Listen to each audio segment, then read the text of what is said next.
Ya estamos dispuestos para comenzar a estudiar una vez más la maravillosa palabra de Dios aquí, en Sabiduría para el Corazón.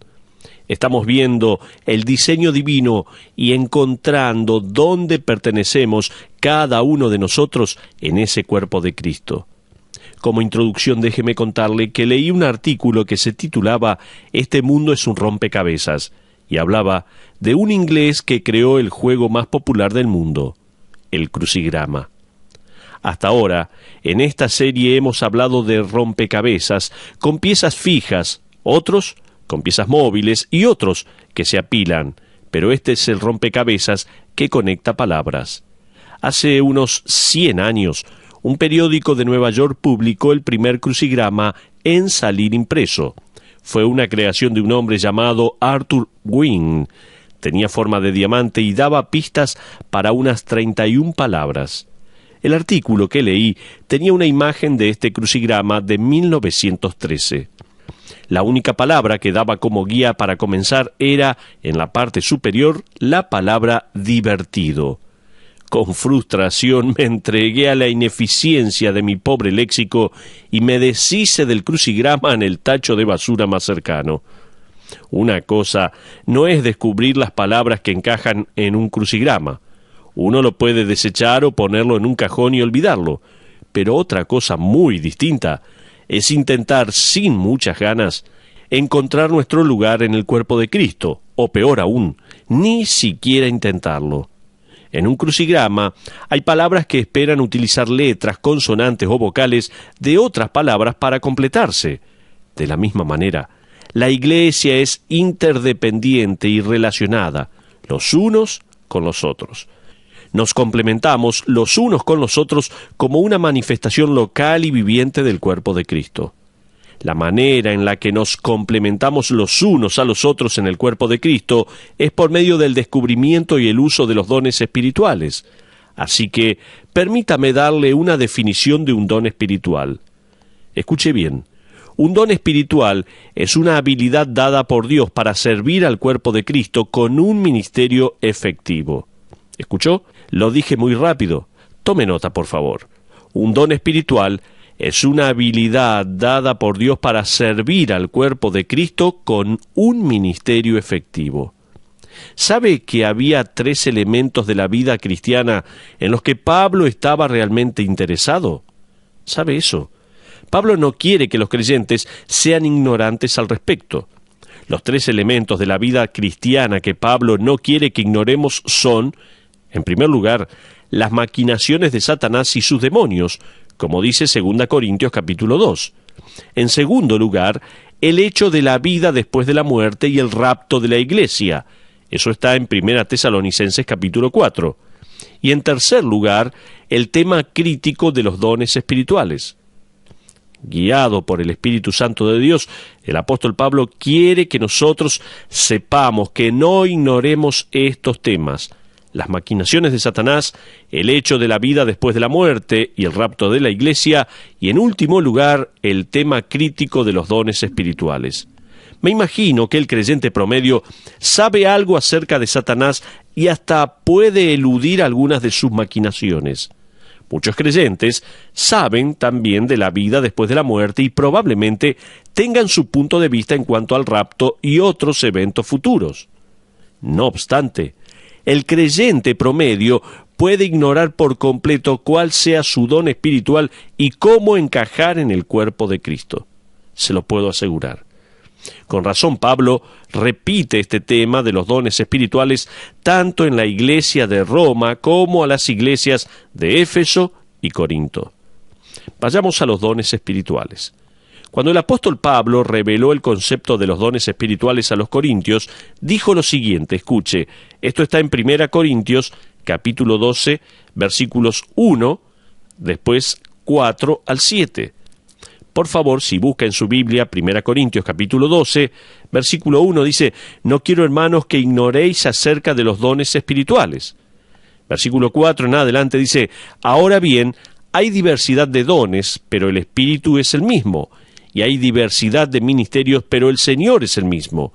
Y hay diversidad de operaciones, pero Dios que hace todas las cosas en todos es el mismo.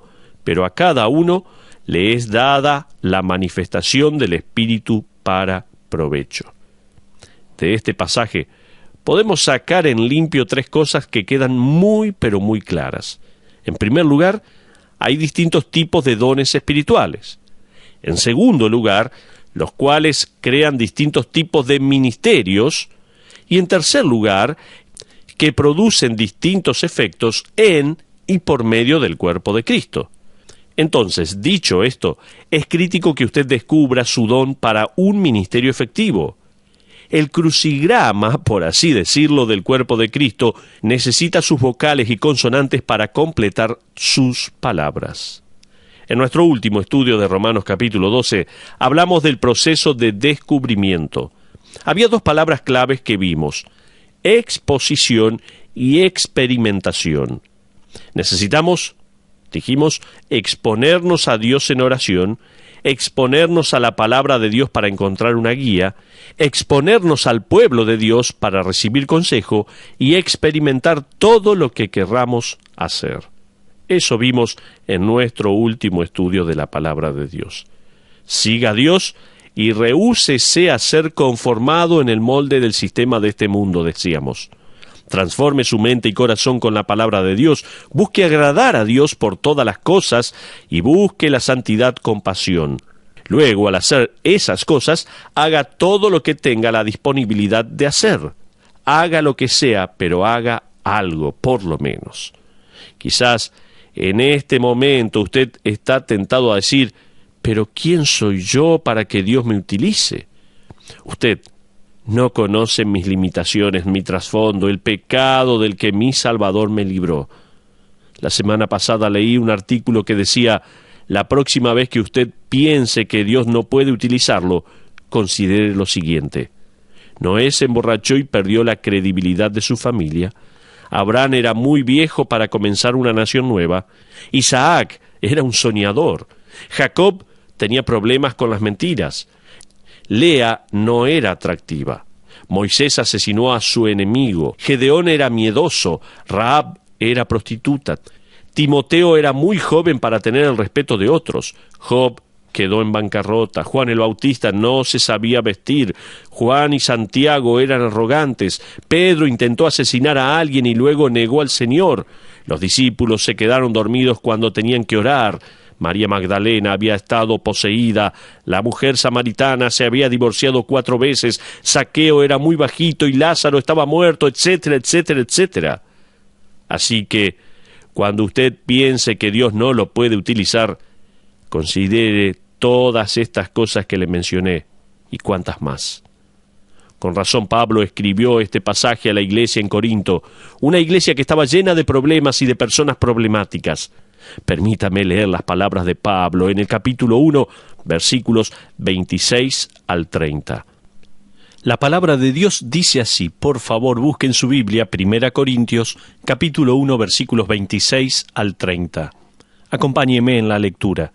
Dice la Biblia: pues mirad, hermanos, vuestra vocación, que no sois muchos sabios según la carne, ni muchos poderosos, ni muchos nobles, sino que lo necio del mundo escogió Dios para avergonzar a los sabios, y lo débil del mundo escogió Dios para avergonzar a lo fuerte, y lo vil del mundo y lo menospreciado escogió Dios, y lo que no es, para deshacer lo que es, a fin de que nadie se jacte en su presencia.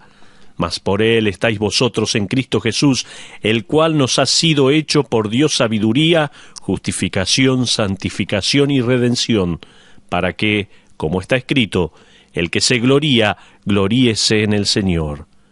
¿Sabe qué? No importa quién sea usted, no importa su pasado, no importa de qué lado de la ciudad proviene, por la gracia de Dios y por medio de Cristo usted puede tener un lugar en su cuerpo. Ninguno de los hijos de Dios se queda fuera del rompecabezas. Vaya ahora conmigo, por favor, a Romanos capítulo 12, versículo 6, y escuche bien lo que este versículo nos dice.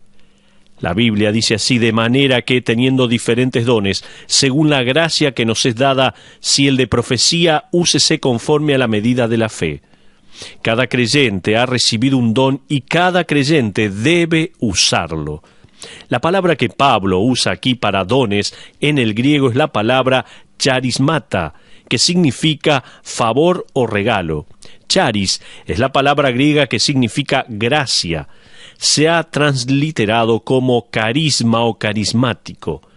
De hecho, ha pasado a utilizarse para identificar al movimiento carismático. Pero según Pablo, todos los creyentes tienen un carismata. Ahora, la palabra carismata ha sido empleada por la comunidad cristiana para referirse a los dones sensacionales, las manifestaciones sobrenaturales. Sin embargo, todos los dones espirituales son carismáticos, todos son obra de un Dios sobrenatural que nos da. Cada creyente, cada nacido de nuevo en la fe en Cristo ha recibido un don especial carismático y no tiene nada que ver con alguna muestra pública de carisma. Puede ser limpiar el piso de un aula de escuela dominical, llevar a los niños inválidos al parque, arreglarle el auto a un hermano, preparar un almuerzo para alguien que está enfermo, escribir una carta de ánimo a alguien que está pasando por un momento difícil y cuántas cosas más. Entonces tenemos que tomar esa palabra y utilizarla bien. Todos somos carismáticos. Hasta el crucigrama más difícil le da pistas para resolverlo. El apóstol Pablo le da una respuesta en Romanos capítulo 12, diciendo en efecto, voy a darle 7 pistas. Él nos da 7 palabras para guiarlo. Estas incluyen los dones de profecía, versículo 6, servicio, versículo 7, enseñanza en el mismo versículo 7, exhortación, versículo 8, dar, en el mismo versículo, liderar o presidir, también en el versículo 8, y por último, demostrar misericordia. Esta lista no es exhaustiva. De hecho, en el Nuevo Testamento encontramos una lista con dones al menos 4 veces. En Efesios capítulo 4, en Primera de Pedro capítulo 4, en Primera Corintios capítulo 12 y aquí en Romanos capítulo 12. Estas listas contienen más o menos 19 dones. Ahora vamos a ver categorías de dones espirituales. Quizás la manera más sencilla de pensar en los dones espirituales sea la de ponerlos en 3 categorías distintas. Permítame dárselas. Por ejemplo, dones de apoyo. Primero tenemos aquí los dones de apoyo. Esto incluye, por ejemplo, el don de apóstol, profeta, evangelista, pastor y maestro. La primera categoría de dones de apoyo puede también nombrarse como los dones audibles. Estos son dones que están relacionados con el ministerio de la palabra. Estos conllevan más autoridad, lo cual requiere más responsabilidad porque un día se rendirá cuenta de ello. Es por eso que el apóstol Santiago escribió en Santiago capítulo 3 versículo 1, «Hermanos míos, no os hagáis maestros muchos de vosotros, sabiendo que recibiréis mayor condenación». El escritor de Hebreos dice también, en el capítulo 13 versículo 17, «Obedeced a vuestros pastores y sujetaos a ellos, porque ellos velan por vuestras almas, como quienes han de dar cuenta, para que lo hagan con alegría y no quejándose». No hay nada, se lo puedo asegurar, que se asemeje al gozo de tener ovejas que viven la verdad de Dios, y no hay nada peor que tener ovejas que solo se quejan. Estos dones, entonces, son los dones de apoyo o audibles. También hay dones serviciales. La segunda categoría que tenemos es la de dones serviciales. Si combinamos las listas, estas incluyen, por ejemplo, administración, exhortación, ánimo, liderazgo, fe, dar, ayuda o servir, misericordia o compasión y hospitalidad. Y por último, la tercera categoría la podemos llamar dones de señales. Estos dones tenían una función específica y temporal. Tenían una función que caducaba una vez que se completaba el Nuevo Testamento. Pablo escribió que el don de hablar en lenguas era temporal. Él dijo que se trataba de una señal no para los judíos que creían, sino para los judíos incrédulos de que la nación de Israel había rechazado al verdadero Mesías. De hecho, el hablar otro idioma que uno no sabe fue algo profetizado por Isaías. El profeta dijo que esto llegaría a suceder cuando vendría el que había prometido descanso, pero sería rechazado. En 1 Corintios capítulo 13, Pablo claramente dice que hay 3 dones que son temporales. Vaya por favor ahí en su Biblia a 1 Corintios capítulo 13 y vamos a leer los versículos 8 al 10. Dice la Biblia: el amor nunca deja de ser, pero las profecías se acabarán y cesarán las lenguas y la ciencia acabará. Porque en parte conocemos y en parte profetizamos, mas cuando venga lo perfecto, entonces lo que es en parte se acabará. En otras palabras, cuando venga lo perfecto, la necesidad de proclamar verdad por medio de profecías, lenguas y conocimiento pasa a ser innecesario. Pablo está declarando claramente que estos tres dones van a cesar porque algo perfecto está en camino. Muchos dirán, bueno, obviamente eso es una referencia a la segunda venida de Cristo, o al menos al rapto de la iglesia. Pero fíjese en el versículo 12. Allí leemos lo siguiente: ahora vemos por espejo oscuramente, mas entonces veremos cara a cara. Cara a cara, ese es el título de un himno que habla de ver a Cristo. Están aquellos que van a decir que lo perfecto que vendrá es obviamente Cristo, y cuando Cristo venga las cosas parciales como las profecías y las lenguas cesarán. Eso suena bien, pero yo creo que no es así. En primer lugar, la palabra perfecto en el versículo 10 puede traducirse como completo. Pablo está diciendo que hay algo que debe completarse y cuando se complete, estos dones que comunican revelaciones ya no serán necesarios. Es más, la palabra perfecto en estos versículos en 1 Corintios 13 es la misma palabra utilizada por Santiago en Santiago 1:25 para describir las Escrituras, la perfecta ley, la de la libertad. Es una descripción de las Escrituras. Cuando Pablo estaba escribiendo estas epístolas, las Escrituras obviamente no estaban completas, y Dios siguió dando su revelación por medio de varios hombres y de varios métodos. ¿Se fijó que en 1 Corintios, por ejemplo, en el capítulo 13, versículo 8, los tres dones temporales tenían algo en común? ¿Se fijó eso? Todos estaban relacionados al principio de recibir revelaciones de parte de Dios. Usted dirá, pero Pablo no dice en el versículo 12, ¿conoceré como fui conocido? ¿Eso no se refiere al cielo? No. Eso suena a la obra de la palabra de Dios, que según Hebreos 4:12, es viva y eficaz y más cortante que toda espada de dos filos, y penetra hasta partir el alma y el espíritu, las coyunturas y los tuétanos, y discierne los pensamientos y las intenciones del corazón. ¿Usted quiere comprender bien sus motivos y pensamientos? Estudie las Escrituras. Los dones como señales eran para el creyente antes que la palabra de Dios fuera completada en su totalidad. Otra cosa, el decir que la profecía, las lenguas y el conocimiento cesarán cuando Jesús venga es casi jocoso. En el cielo, ¿a dónde va a ejercitar el don de evangelismo? Nadie va a ganar almas en el cielo. Otra cosa, ¿cómo utilizará su don de enseñanza?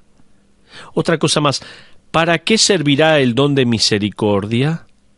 Algo más, otra pregunta, ¿a dónde utilizará el don de dar? Si vamos a heredar la gloria de Dios, ¿se da cuenta? ¿Qué necesidad tendremos del don de fe si estaremos en su presencia? Cuando entremos al cielo, no solo los dones de profecía y lengua cesarán, sino que todos los dones del Nuevo Testamento serán innecesarios. Entonces, esos dones de revelación, apartados por Pablo como temporales, cesaron cuando las Escrituras se completaron en el siglo I. Veamos el don de profecía. Ahora, habiendo concluido con la introducción, vayamos a Romanos capítulo 12. Ahora usted verá por qué gasté tiempo explicando esto de la revelación. Va a verlo en el primer don que Pablo enumera en el versículo 6, el don de profecía.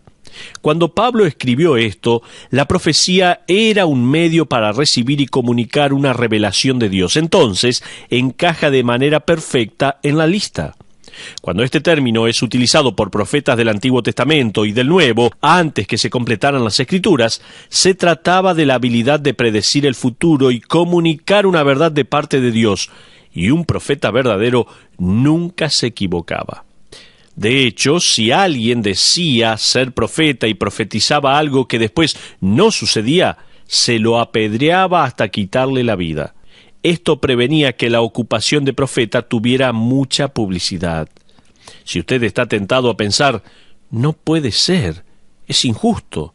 Los creyentes en la Biblia y los apóstoles tuvieron profetas y nosotros no. Somos unos perdedores. Tal vez alguien está pensando eso. Bueno, el escritor a los hebreos no pensaba que eso fuera así.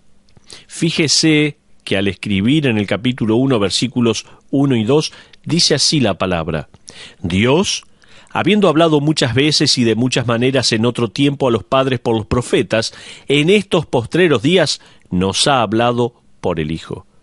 Si usted quiere profetas, se estaría rebelando contra el hecho que Dios le permitió vivir en un período en el que dispone de la perfecta ley de la Escritura, el libro que revela cómo vivir y qué esperar para el futuro. Nosotros hemos recibido la revelación del rapto, la tribulación, el anticristo, la batalla de Armagedón, el reino, los nuevos cielos y la nueva tierra. Todo eso ha sido revelado por la palabra de Dios. Tenemos los detalles de la batalla final entre el dragón y el ejército del Señor. Sabemos cómo será el cielo con árboles y un río en la ciudad. No tenemos menos que los santos del Antiguo Testamento, tenemos mucho más. Pero vayamos a dos pensamientos en cuanto al don de profecía. Permítame, por favor, darle dos pensamientos en cuanto al don de profecía. Escuche, si bien las nuevas revelaciones de verdad de parte de Dios han cesado, la repetición de verdades no. No hay nuevas revelaciones de parte de Dios, pero usted tiene en sus manos la palabra completa del Señor.